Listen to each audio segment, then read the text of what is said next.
ইতিমধ্যেই জনগণের মনে প্রশ্ন উঠেছে, পলাতক স্বৈরাচারের আমলে সৃষ্ট বাজার সিন্ডিকেট ভেঙে দ্রব্যমূল্য জনগণের ক্রয় ক্ষমতার ভেতর আনতে সরকার কি কি পদক্ষেপ নিয়েছে। ফ্যাসিস্ট আমলে দায়ের করা লক্ষ লক্ষ মামলায় এখনো কেন প্রতিদিন অকারণে মানুষকে আদালতে বারান্দায় ছুটোছুটি করতে হচ্ছে।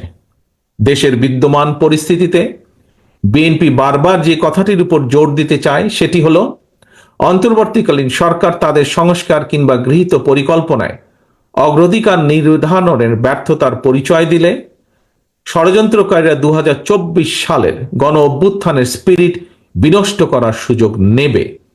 এরই মধ্যে তারা একাধিকবার দেশে অস্থিতিশীল পরিবেশ তৈরির অপচেষ্টা চালিয়েছে।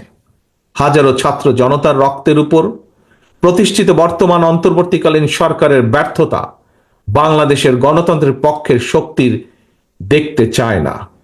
এ কারণেই জনগণের পক্ষের রাজনৈতিক দল হিসেবে বিএনপি অন্তর্বর্তীকালীন সরকারের প্রতি সমর্থন অব্যাহত রেখেছে।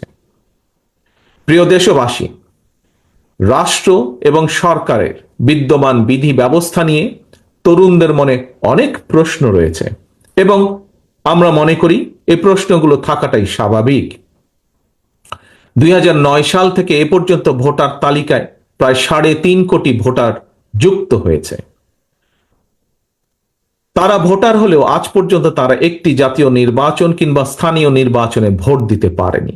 তারা পারেনি নিজেদের পছন্দের প্রার্থীকে ভোট দিয়ে জনপ্রতিনিধি নির্বাচিত করতে, অথবা ইচ্ছা থাকলেও তারা কেউ নিজেরাও জনপ্রতিনিধি নির্বাচিত হবার সুযোগ পায়নি।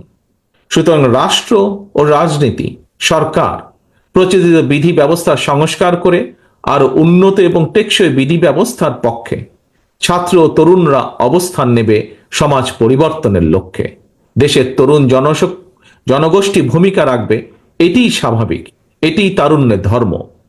দেশে প্রয়োজনে আরো নতুন রাজনৈতিক দলের উত্থান ঘটবে, এটিই গণতান্ত্রিক রীতি। এ নিয়ে বিচলিত হবার কোনোই কিছু নেই। রাষ্ট্র ও রাজনীতির প্রয়োজনে বিএনপি সকল গণতান্ত্রিক উদ্যোগকে স্বাগত জানায়। বিএনপি তার জন্মলগ্ন থেকে আজ পর্যন্ত সকল পরিস্থিতিতে, সকল সময় বহু দল বহু মতের চর্চার পক্ষে, যা মহাসচিব সাহেব তার বক্তব্যে উল্লেখ করেছেন। এক্ষেত্রে বিএনপির দৃষ্টিভঙ্গি অত্যন্ত স্বচ্ছ। জনগণ কোনো রাজনৈতিক দলকে গ্রহণ করবে কিংবা বর্জন করবে, নির্বাচনের মাধ্যমে সেই রায় দেবে জনগণ।